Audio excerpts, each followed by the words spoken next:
Good morning बच्चों। आज बहुत ही इंटरेस्टिंग टॉपिक हम लोग पढ़ने वाले हैं।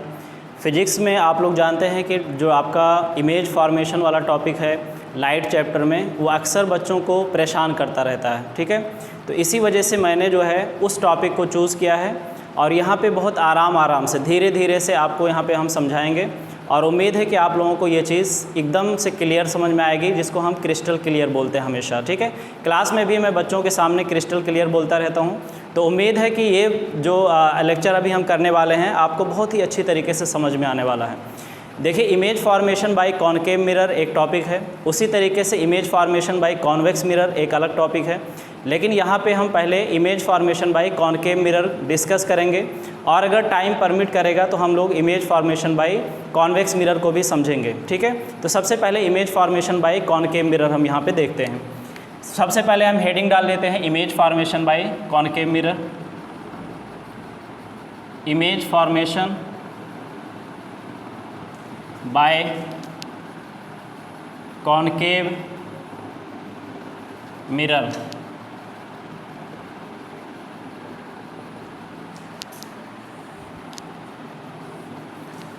देखिए, इमेज फॉर्मेशन को समझने से पहले यहाँ पे 4 रूल दिए गए हैं, उन चारों रूल्स को पहले हमें समझना पड़ेगा। ठीक है, तो 1 बाय 1 हम लोग चारों रूल्स को देखेंगे यहाँ पे और उसके बाद फिर इमेज फॉर्मेशन कैसे होता है हम बहुत अच्छी तरीके से समझ में हमें आएगा। ठीक है, तो सबसे पहले रूल नंबर 1 क्या है उसको हम देखते हैं। सबसे पहले हमने एक कॉनकेव मिरर बनाया। कॉनकेव मिरर के बारे में आप लोग जानते होंगे कि इसका रिफ्लेक्टिंग सरफेस किधर होता है, अंदर की तरफ, और पॉलिश्ड सरफेस किधर होता है, बाहर की तरफ होता है। ठीक है, तो ये एक स्फीयर का पार्ट है, चूँकि इस वजह से इसका कोई ना कोई सेंटर होगा जिसको हम सेंटर ऑफ कर्वेचर बोलेंगे। ठीक है, और इस पॉइंट को पोल कहा जाता है और पोल और सेंटर ऑफ कर्वेचर के बीच में एक पॉइंट होता है जिसको हम फोकस बोलते हैं। फोकस निकालने का एक मेथड होता है जो पहले से आपको पढ़ाया जा चुका होता है। ठीक है, तो यहाँ पे रूल नंबर 1 क्या है, प्रिंसिपल एक्सिस के पैरेलल जो रे आती है वो हमेशा फोकस से पास होती है। ठीक है, इस तरीके से। इसी तरीके से आप इधर से भी एक और रे ले सकते हैं, प्रिंसिपल एक्सिस के पैरेलल होना चाहिए। जो भी रे प्रिंसिपल एक्सिस के पैरेलल होगी वो फोकस से पास होगी। ठीक है, यही एक्चुअल में रूल नंबर 1 है। रूल नंबर 2 देखते हैं। सबसे पहले हम क्या करेंगे, कॉनकेव मिरर बनाएंगे हमेशा की तरह। ठीक है, कॉनकेव मिरर का एक साइड अनपॉलिश होता है अंदर वाला और एक साइड पॉलिश होता है बाहर वाला। ठीक है, तो इस तरीके से हमने कॉनकेव मिरर बना लिया। इस लाइन का नाम क्या है, प्रिंसिपल एक्सिस है। ठीक है, इसको हम लिख लेते हैं यहाँ पे प्रिंसिपल एक्सिस। इसी तरीके से इसका भी अपना कोई ना कोई सेंटर ऑफ कर्वेचर है। यहाँ पे इस पॉइंट का नाम फोकस है और इस पॉइंट का नाम पोल है। ठीक है, तो यहाँ पे रूल नंबर 1 हमने आपको बताया था कि जो रे प्रिंसिपल एक्सिस के पैरेलल होती है वो फोकस से पास होती है। ठीक है, रूल नंबर 1 इसका जस्ट अपोजिट होता है। जो रे फोकस से आएगी, ठीक है, और जो रिफ्लेक्टिंग सरफेस पे जब ये पड़ेगी तो इससे टकराने के बाद ये प्रिंसिपल एक्सिस के पैरेलल हो जाएगी। ये जस्ट अपोजिट होता है रूल नंबर 1 के। इसको हम क्या बोलते हैं, रूल नंबर 2। ठीक है, इसी तरीके से हम रूल नंबर 3 देखते हैं।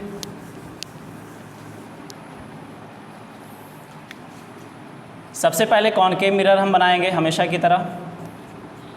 एक सरफेस पॉलिश है, एक सरफेस अनपॉलिश है, जिसको हम रिफ्लेक्टिंग सरफेस भी बोलते हैं। प्रिंसिपल एक्सिस है। ठीक है, इसका कोई ना कोई सेंटर ऑफ कर्वेचर होगा। यहाँ पे फोकस है और यहाँ पे जो पॉइंट है उसका नाम पोल है। ठीक है, सबसे पहले हमने आपको रूल नंबर 1 बताया, जो रे प्रिंसिपल एक्सिस के पैरेलल आती है वो फोकस से पास होती है। ठीक है, प्रिंसिपल एक्सिस के पैरेलल ये आपको दिख रहा है। दूसरा रूल हमने आपको बताया कि जो रे फोकस से आती है वो जब रिफ्लेक्टिंग सरफेस पे पड़ती है तो पैरेलल हो जाती है। ये रूल नंबर 2 है। उसके बाद रूल नंबर 3 ये है कि जब ये सेंटर ऑफ कर्वेचर से आती है तो इसके अंदर कोई भी डेविएशन नहीं होता। ये जिस एंगल से आती है उसी एंगल से या उसी रास्ते से वापस हो जाती है। इसका रीज़न ये है क्योंकि ये नॉर्मल है। ठीक है, नॉर्मल मतलब 90 डिग्री एंगल है, तो इसी वजह से क्या होता है, इसके अंदर कोई भी डेविएशन नहीं होता है। ठीक है, ये रूल नंबर 3 था। अब हम लोग देखते हैं रूल नंबर 4।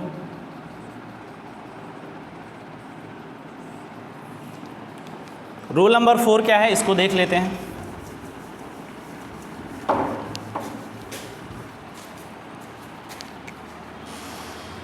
सबसे पहले कॉनकेव मिरर बनाया हमने। कॉनकेव मिरर का हमेशा एक सरफेस पॉलिश होता है और एक सरफेस अनपॉलिश होता है। प्रिंसिपल एक्सिस बनाया, ठीक है, इसका कोई ना कोई सेंटर ऑफ कर्वेचर है, फोकस है, और इस पॉइंट का नाम पोल है, ठीक है, हमेशा की तरह। तो रूल नंबर 4 क्या होता है, ये जो जिस एंगल से ये इंसिडेंट होती है उसी एंगल से ये रिफ्लेक्ट होती है। आई और आर यानी कि एंगल ऑफ इंसिडेंस और एंगल ऑफ रिफ्लेक्शन दोनों बराबर होते हैं। इसी को एक्चुअल में लॉ ऑफ रिफ्लेक्शन भी कहा जाता है, ठीक है। इस चीज़ के बारे में आपको 8वीं क्लास में भी पढ़ाया जाता है, लॉ ऑफ रिफ्लेक्शन के बारे में। तो यहाँ पे हमने आपको 4 रूल्स बताए, यही चारों रूल्स समझ लीजिए इस इमेज फॉर्मेशन का आधार है। अगर हमने इसको अच्छी तरीके से समझ लिया है तो इमेज फॉर्मेशन आपके लिए बहुत ही ईजी हो जाएगा। आप सोचोगे कि ये तो मैजिकल है, इतना आसानी से आपको समझ में आएगा ये चीज़ें, ठीक है। रूल नंबर 1 क्या था, एक बार फिर से हम रिकैप कर लेते जल्दी से। जो रे प्रिंसिपल एक्सिस के पैरेलल होती है वो फोकस से पास होती है, यहाँ पे हमने बताया था। रूल नंबर 2 उसका जस्ट अपोजिट है, जो रे फोकस से आएगी वो पैरेलल हो जाएगी प्रिंसिपल एक्सिस के, रूल नंबर 2 है। और जो रे सेंटर ऑफ कर्वेचर से आएगी उसके अंदर कोई डेविएशन नहीं होगा, ये रूल नंबर 3 है, ठीक है। और रूल नंबर 4 क्या है, जिस एंगल से ये इंसिडेंट होगी उसी एंगल से रिफ्लेक्ट होगी, यानी कि एंगल ऑफ इंसिडेंस और एंगल ऑफ रिफ्लेक्शन दोनों बराबर होते हैं, ठीक है। यही चारों रूल का हम यहाँ पे एप्लीकेशन करेंगे और हम आसानी के साथ, अभी आप देखेंगे आपको लगेगा कि कितना मैजिकल है ये चीज़, इतना आसानी से आपको इमेज फॉर्मेशन समझ में आएगा, ठीक है। हालांकि इस टॉपिक को बच्चे बहुत डिफ़िकल्ट मानते हैं और अक्सर बच्चों को इसमें परेशानी झेलनी पड़ती है, ठीक है। सबसे पहले यहाँ पे इमेज फॉर्मेशन के लिए बहुत सारे सिचुएशन दिए होते हैं ऑब्जेक्ट के, ऑब्जेक्ट कहाँ पे रखा हुआ है, ठीक है। ये देखना बहुत ज़रूरी होता है क्योंकि इमेज ऑब्जेक्ट के हिसाब से ही हमेशा बनता है, ठीक है। तो सबसे पहले हम क्या करेंगे, कॉनकेव मिरर बनाएंगे हमेशा की तरह, एक लाइन खींचेंगे जिसका नाम प्रिंसिपल एक्सिस है, ठीक है। और ये कोई स्फीयर का पार्ट है, कोई भी मिरर हो चाहे कॉनकेव या कॉन्वेक्स, ये एक स्फीयर का पार्ट होता है, इसीलिए इनको स्फेरिकल मिरर्स भी कहा जाता है, ठीक है। तो अगर हम इसको पूरा स्फीयर समझ लें तो इस तरीके से गोला बन जाएगा, ठीक है। और इसका कोई ना कोई यहाँ पे सेंटर होगा, इसी सेंटर का नाम क्या है, सेंटर ऑफ कर्वेचर है। इस पॉइंट का नाम पोल है और इन दोनों के बीच में एक पॉइंट है जिसका नाम फोकस है, ठीक है। अब हम देखेंगे कि ऑब्जेक्ट किस सिचुएशन पे रखा हुआ है, उसी हिसाब से हमेशा यहाँ पे इमेज बनेगा, ठीक है। तो सबसे पहला सिचुएशन यहाँ पे दिया रहता है कि ऑब्जेक्ट क्या है, इनफाइनाइट पे है। इनफाइनाइट एक ऐसे डिस्टेंस को कहा जाता है जिसके बारे में ज़्यादा जानकारी नहीं होती है, ठीक है। ऑब्जेक्ट इनफाइनाइट पे कहीं पे रखा हुआ, तो इस सिचुएशन में हमेशा रेज कैसी चलती हैं, पैरेलल चलती हैं। किसके पैरेलल चलती हैं, प्रिंसिपल एक्सिस के पैरेलल चलती हैं, ठीक है।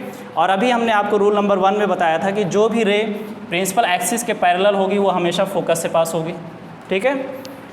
तो रूल नंबर 1 यहाँ पे हमने लगा दिया। उसी तरीके से आप एक रे और ले सकते हैं, ये भी प्रिंसिपल एक्सिस के पैरेलल है, ठीक है। तो ये भी कहाँ से पास होगी, फोकस से पास होगी। अभी जस्ट हमने रूल नंबर 1 में आपको ये बात समझाई है। तो जब ये दोनों रेज रिफ्लेक्ट होने के बाद जिस पॉइंट पे मिलती हैं उसी पे एक्चुअल में इमेज का फॉर्मेशन होता है। तो यहाँ पे इमेज का फॉर्मेशन कहाँ पे हो जाएगा, फोकस पे हो जाएगा, ठीक है।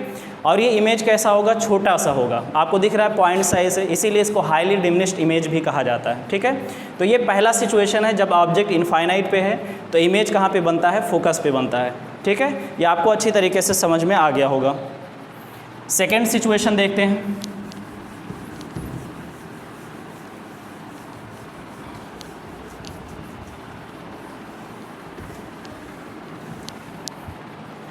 सेकेंड सिचुएशन है जब ऑब्जेक्ट बियॉन्ड सी रखा हुआ है। सबसे पहले हम क्या करेंगे, कॉनकेव मिरर बनाएंगे हमेशा की तरह।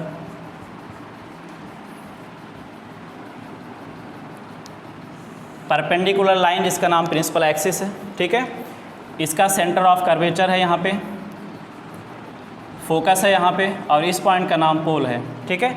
इस सिचुएशन में कहा गया है कि ऑब्जेक्ट बियॉन्ड सी रखा हुआ है। बियॉन्ड सी मतलब होता है सी के इस तरफ, ठीक है। तो यहाँ पे देखिए हमारे पास 4 रूल्स आपको हमने अभी कुछ देर पहले समझाए थे। तो यहाँ पे हम चारों रूल्स अप्लाई कर सकते हैं, ठीक है। सबसे पहला रूल जो हमने बताया था वो सबसे इजी रूल है। प्रिंसिपल एक्सिस के पैरेलल एक रे चलाइए। कहाँ से चलाना होता है, हमेशा ऑब्जेक्ट से, ठीक है।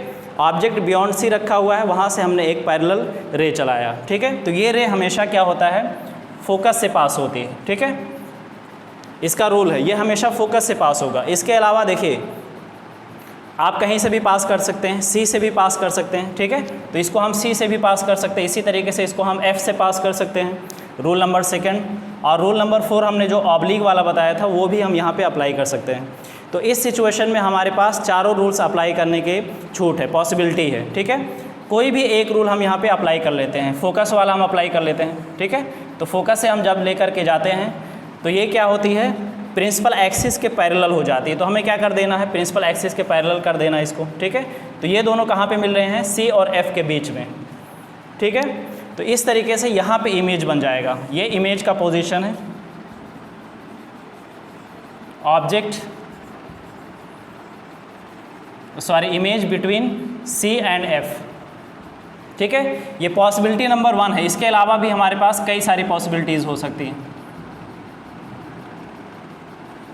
ये पॉसिबिलिटी नंबर 1 है। इसके अलावा और भी पॉसिबिलिटी हम इसमें देखते हैं कि क्या क्या पॉसिबिलिटी हो सकती है, ठीक है। यहाँ पे हमने रूल नंबर 1 लगाया है और रूल नंबर 2 लगाया है। इसके अलावा हम देखते हैं और भी कौन कौन से रूल्स यहाँ पे हम लगा सकते हैं, ठीक है। ऑब्जेक्ट का पोजीशन अभी भी सेम है, यानी कि बियॉन्ड सी ऑब्जेक्ट रखा हुआ है। तो हम इस सिचुएशन में देखते हैं कि क्या क्या पॉसिबिलिटी हो सकती है, ठीक है। सेकेंड पॉसिबिलिटी देखते हैं। सबसे पहले हमने क्या किया, कॉनकेव मिरर बनाया हमेशा की तरह, इसके परपेंडिकुलर एक लाइन खींचा जिसका नाम प्रिंसिपल एक्सिस है, ठीक है। इसका कोई सेंटर है जिसका नाम सेंटर ऑफ कर्वेचर है, एक पॉइंट है फोकस और एक पॉइंट यहाँ पे है पोल, ठीक है। तो यहाँ पे ऑब्जेक्ट रखा हुआ है बियॉन्ड सी। अब हमारे पास कौन कौन सी पॉसिबिलिटी है। एक पॉसिबिलिटी जो सबसे इजी है वो ये वाली है, प्रिंसिपल एक्सिस के पैरेलल आप रे को चलाइए तो ये हमेशा फोकस से पास होगा, ठीक है। ये पॉसिबिलिटी हमेशा सबसे इजी और सबसे आसान जो रूल है यहाँ पे वो रूल नंबर 1 है, ठीक है। इसी तरीके से हमने पहले पॉसिबिलिटी में इसको फोकस से पास किया था, यानी कि रूल नंबर 2 हमने लगाया था।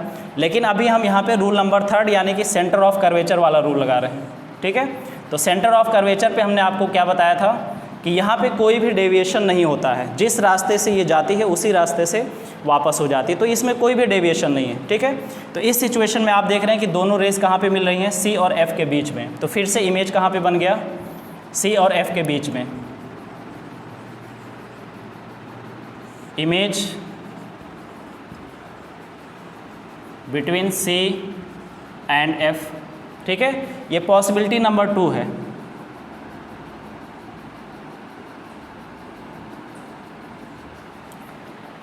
इसी तरीके से देखते हैं कि और भी कोई पॉसिबिलिटी हो सकती है क्या इसमें, ठीक है। ये पॉसिबिलिटी नंबर 2 है। यहाँ पे देखिए हमने कौन कौन से रूल्स लगाए। हमने रूल नंबर 1 लगाया, जो प्रिंसिपल एक्सिस के पैरेलल रे आती है वो फोकस से पास होती है, ये रूल नंबर 1 है। फिर हमने रूल नंबर 3 लगाया, सेंटर ऑफ कर्वेचर से जो रे आती है वो उसी रास्ते से वापस हो जाती है, इसमें कोई भी डेविएशन नहीं होता है, ठीक है। तो यहाँ पे हमने रूल नंबर 1 और 3 पहले सिचुएशन में, पहली पॉसिबिलिटी में हमने रूल नंबर 1 और रूल नंबर 2 लगाया था, ठीक है। अब हम इसमें देखते हैं और कौन कौन से रूल्स हम लगा सकते हैं, और कितनी पॉसिबिलिटीज़ यहाँ पे हो सकती हैं उसको भी हम चेक कर लेते हैं।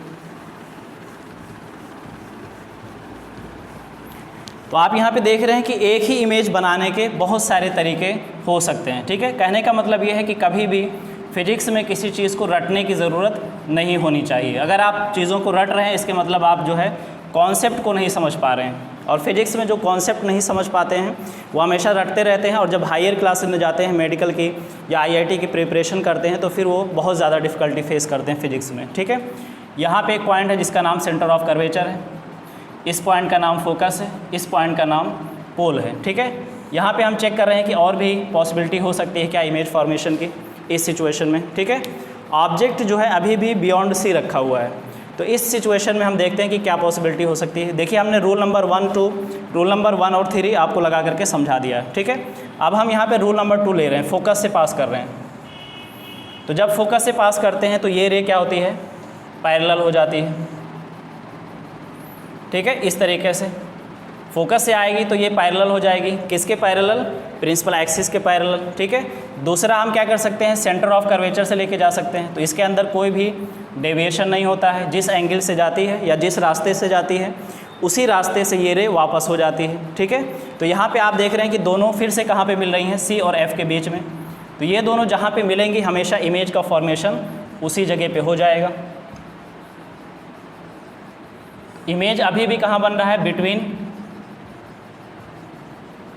सी एंड एफ, अभी भी इमेज सी और एफ के बीच में बन रहा है, ठीक है। ये पॉसिबिलिटी नंबर 3 है।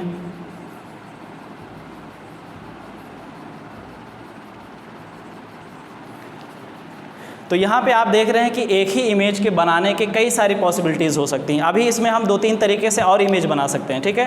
पहला रूल हम क्या करें, ऑब्लिक वाला ले लें। ऑब्लिक वाला रूल कौन सा है, रूल नंबर 4 है। तो जब आप ऑब्लिक वाला रूल ले लेंगे यहाँ पे, तो ये ऑब्लिक जिस एंगल से आएगी उसी एंगल से वापस हो जाएगी, यानी कि एंगल ऑफ इंसिडेंस और एंगल ऑफ रिफ्लेक्शन दोनों बराबर होगा, ठीक है। उसी तरीके से यहाँ पे हम ये वाला रूल भी लगा सकते हैं, रूल नंबर 3। इसी तरीके से रूल नंबर 2 या इसी तरीके से रूल नंबर 1। तो यहाँ पे हम इसको यानी कि इस इमेज को बनाने के लिए कम से कम 6-7 तरीके यहाँ पे अपना सकते हैं, ठीक है। इसका समझाने का मतलब या कहने का मतलब बस इतना है कि यहाँ पे किसी भी चीज़ को याद करने की ज़रूरत नहीं, बस याद क्या रखना है कि यहाँ पे जो चारों रूल्स हमने आपको समझाए हैं, रूल नंबर 1 जो रे प्रिंसिपल एक्सिस के पैरेलल होगी वो फोकस से पास होगी। रूल नंबर 2 जो रे फोकस से आएगी वो प्रिंसिपल एक्सिस के पैरेलल हो जाएगी। रूल नंबर 3 जो रे सेंटर ऑफ कर्वेचर से आएगी उसमें कोई डेविएशन नहीं होगा। इसी तरीके से रूल नंबर 4 क्या है, ऑब्लिक जो रे आएगी वो उसी एंगल से, यानी जिस एंगल से आएगी उसी एंगल से वापस हो जाएगी। ये बस चारों रूल्स आपको याद रखने होंगे, और ये भी याद नहीं करना पड़ता है, ये प्रैक्टिस जब की जाती है तो धीरे धीरे याद हो जाता है, ठीक है। तो ये चारों रूल्स अगर आप अच्छे से प्रैक्टिस कर लेते हैं तो उसके बाद आप देखेंगे कि एक ही इमेज को आप कई तरीके से बना सकते हैं, ठीक है। अब हम दूसरा सिचुएशन लेते हैं इमेज फॉर्मेशन का। अब रखा हुआ है ऑब्जेक्ट सी पर, ठीक है। नेक्स्ट सिचुएशन देखते हैं। ऑब्जेक्ट जब सी पर होता है तो इमेज कहाँ पे बनता है, कैसा बनता है, बड़ा बनता है या छोटा बनता है, ठीक है, रियल बनता है या इन्वर्टेड बनता है, तो ये सारी चीज़ें हम यहाँ पे समझेंगे। इस लाइन का नाम है प्रिंसिपल एक्सिस। ये कॉनकेव मिरर है, रिफ्लेक्टिंग सरफेस अंदर की तरफ है और पॉलिश्ड सरफेस बाहर की तरफ है, ठीक है। इस पॉइंट का नाम क्या है, सेंटर ऑफ कर्वेचर। क्योंकि ये एक स्फेरिकल मिरर है इसीलिए इसका कोई ना कोई सेंटर होगा, इसी सेंटर को सेंटर ऑफ कर्वेचर कहा जाता है। इस पॉइंट का नाम पोल है और इस पॉइंट का नाम फोकस है, ठीक है। तो यहाँ पे कहा गया है कि ऑब्जेक्ट सी पर रखा हुआ है, तो ऑब्जेक्ट को हम सी पे रख लेते हैं यहाँ पे, ठीक है। इस सिचुएशन में हम कौन कौन से रूल्स लगा सकते हैं। सबसे पहले रूल नंबर 1 सबसे आसान है, जब भी कुछ भी समझ में ना आए तो आप हमेशा रूल नंबर 1 लगा सकते हैं, ठीक है। रूल नंबर 1 सबसे पहले क्या होता है, जो रे प्रिंसिपल एक्सिस के पैरेलल आती है वो फोकस से पास होती है, ठीक है। तो रूल नंबर 1 सबसे आसान है, ये हम आपको सबसे पहले हम इसको लगा सकते हैं। तो यहाँ पे हमने रूल नंबर 1 लगा दिया, जो रे प्रिंसिपल एक्सिस के पैरेलल है वो फोकस से पास हो रही है, ठीक है। इस लाइन का नाम प्रिंसिपल एक्सिस है, ये ध्यान रखना है। और ये लाइन परपेंडिकुलर होती है रिफ्लेक्टिंग सरफेस के, ठीक है। उसी तरीके से आप रूल नंबर यहाँ पे 2 लगा सकते हैं, जो रे फोकस से आएगी वो पैरेलल पास होगी, ठीक है, इस तरीके से। तो ये दोनों एक्चुअल में यहाँ पे मिलती हैं, ठीक है। हाथ से बनाने में थोड़ा सा इधर उधर हो जाता है, अगर आप ध्यान से देखेंगे तो ये यहाँ पे जा कर के मिलेंगी, ठीक है, सी पर। तो यहाँ पे इमेज कैसा बनता है, बिल्कुल एट सी, इमेज यहाँ पे सी पे बनेगा। ये पॉसिबिलिटी नंबर 1 है।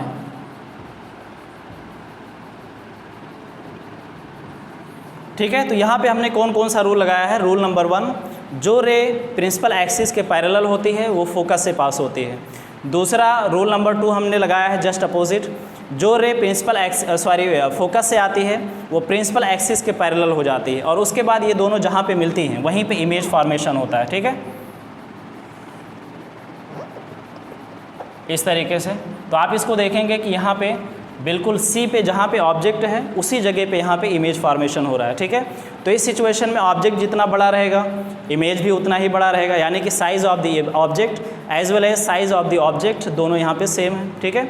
ऑब्जेक्ट कैसा है, सीधा सीधा है, इरेक्ट है, और इमेज आपको कैसा दिख रहा है, इन्वर्टेड है, ठीक है। तो ये इन्वर्टेड इमेज है। इसी तरीके से रियल इमेज है, साइज़ ऑफ द इमेज और ऑब्जेक्ट दोनों सेम है। तो ये सारी बातें यहाँ पे आसानी से आप समझ पा रहे हैं। तो इस सिचुएशन में पॉसिबिलिटी नंबर 1 को समझाने के लिए हमने रूल नंबर 1 लगाया और रूल नंबर 2 लगाया, ठीक है। इसके अलावा हम देखते हैं कि इसमें और भी कितनी पॉसिबिलिटीज़ हो सकती हैं।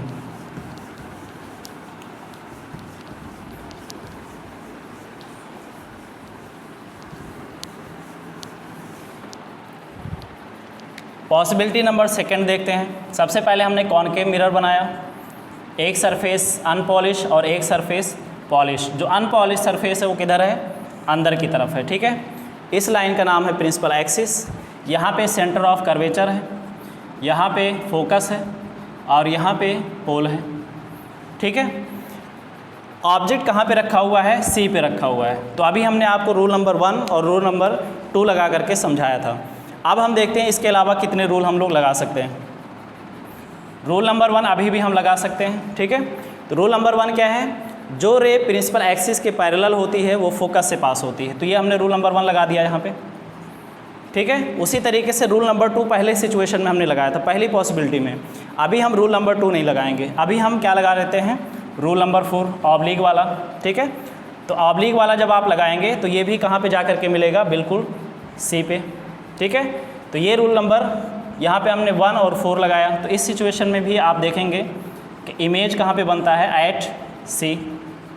तो जब भी ऑब्जेक्ट सी पे रखा रहेगा, सी मतलब क्या है, सेंटर ऑफ कर्वेचर, जब भी ऑब्जेक्ट सी पे रखा रहेगा तो इमेज हमेशा सी पे ही बनेगा। जितना बड़ा ऑब्जेक्ट होगा उतना ही बड़ा इमेज होगा, ठीक है। और कैसा इमेज होगा, इन्वर्टेड होगा।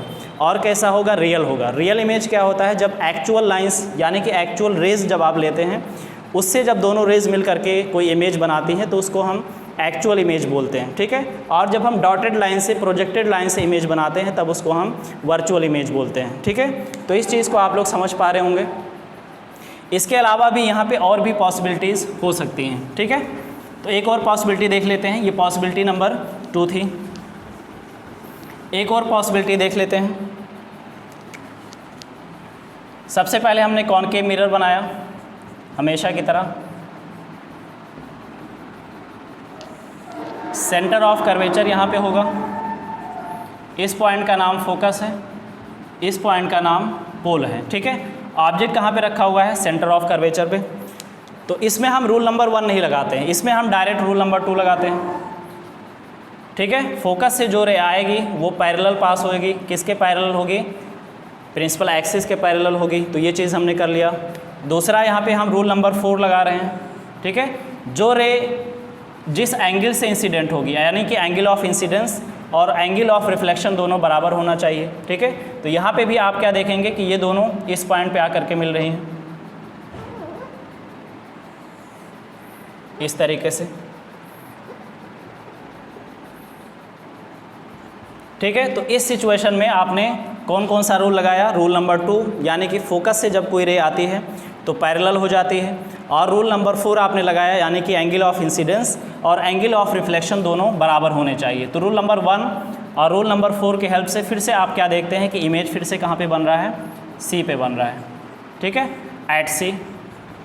साइज़ ऑफ द ऑब्जेक्ट और साइज़ ऑफ द इमेज फिर से सेम है, ठीक है। ऑब्जेक्ट कैसा है, इरेक्ट है, इमेज कैसा है, इन्वर्टेड है, ठीक है, और रियल इमेज है, और साइज़ हमेशा यहाँ पे सेम है। तो इस तरीके से आप देखते हैं कि जब भी हम इमेज फॉर्मेशन करते हैं तो सबसे पहले हमें चारों रूल्स अच्छे से याद होने चाहिए, ठीक है। रूल नंबर 1 पैरेलल वाला, रूल नंबर 2 फोकस वाला, rule number 3 centre of curvature वाला, और रूल नंबर 4 क्या है, ऑब्लिक वाला, ठीक है। यही चारों रूल्स जब आपको अच्छे से याद होते हैं तो उसके बाद फिर इमेज फॉर्मेशन बिल्कुल, ठीक है, क्या कहते हैं कि एक हलवा पूड़ी जैसा हो जाता है, एक आसान चीज़ हो जाती है, ठीक है, बच्चों का खेल जैसा हो जाता है। तो बस उसके बाद फिर आपको थोड़ी सी प्रैक्टिस करनी पड़ती है और आप फिर से उसमें मास्टर बन जाते हैं, ठीक है। तो आज की क्लास यहीं पे एंड करते हैं, इसके बाद फिर हम आगे की क्लास यहाँ से कंटिन्यू करेंगे। बहुत बहुत शुक्रिया, बाय बाय।